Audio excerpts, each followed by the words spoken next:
So, next naman po, ang pupuntahan natin ay ang eye check-up. Okay. At pupuntahan po natin ngayon ay isang deacon, no? Isang permanent deacon sa US. So, he's also part of the volunteers from USA. So, let's come.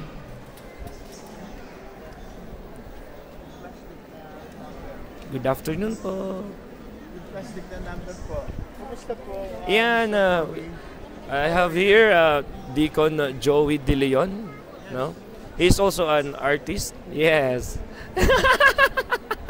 But he's not part of Tito Vic and Joey. But his real name is Deacon Joey De Leon. Yeah. So far, so magano lang po ko dito, interview po so far. Ano pong madalas na eye issue no po ng mga pasyente po so far?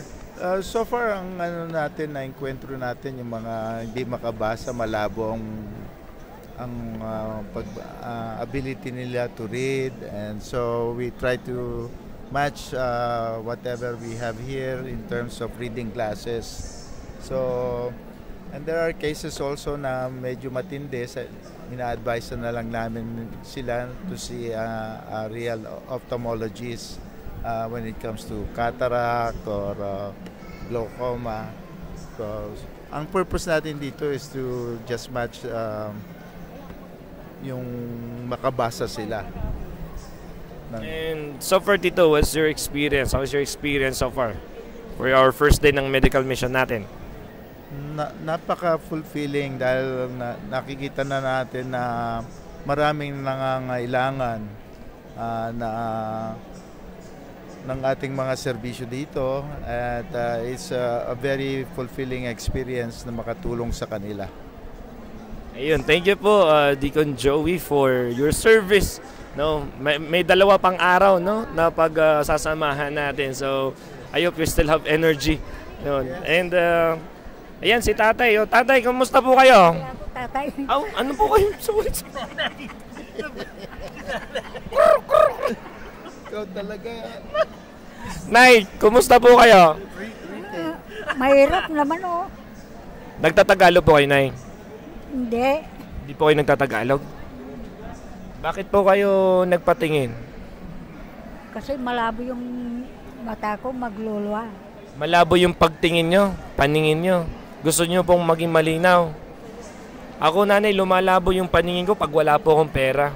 Ganon, lumalabo. Joke lang po, Nanay. Para pala tayo, Nanay. So, Nanay, masaya po ba kayo nandito kayo? Opo. Kung meron naman kayong magpagpapasaya sa iyo ngayon, ano yon? Ano? Kung meron mang magpapasaya sa iyo ngayon, ano po iyon? Yung ibibigay sa amin. Apo. Yung ibibigay sa inyo. Oo. Lalo na salamin, no, para makakita na kayo. Opo. Hindi nalalabo ang paningin ninyo, ha? Hindi kailangan ng... Ha? Baka kailangan nyo ng dollar para luminaw yung tingin nyo. Hindi naman kailangan, no? Hindi naman. Ang final test dito, pagkatapos nila sabi, nakakakita na ako. How about this? Do you see me?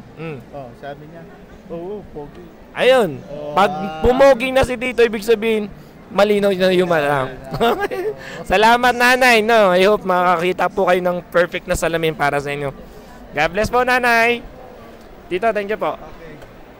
So, ayun na nga po. Kung napapansin nyo mga kamid, marami pong talagang nakapila ngayon dito sa...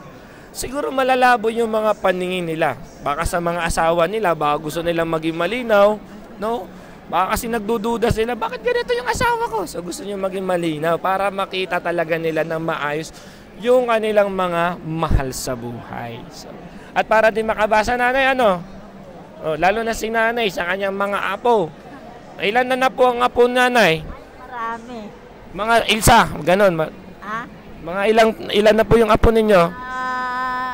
12. 12. Diba? 12 ang apo. Baka 6 lang yan, Nay. Ilan po yung anak ninyo, Nanay? Ilan po anak? 5. Ayan, 5 na po. Sa 5 anak ni Nanay, meron siyang 12 nga po. So di ko alam kung tagdadalawa ba yun o may tatlo, no? Oo, isa yung dalawa. Okay. Uy, Bibi, may laruan ka. Sino nagbigay niyan? Sino nagbigay? Naglalaro siya.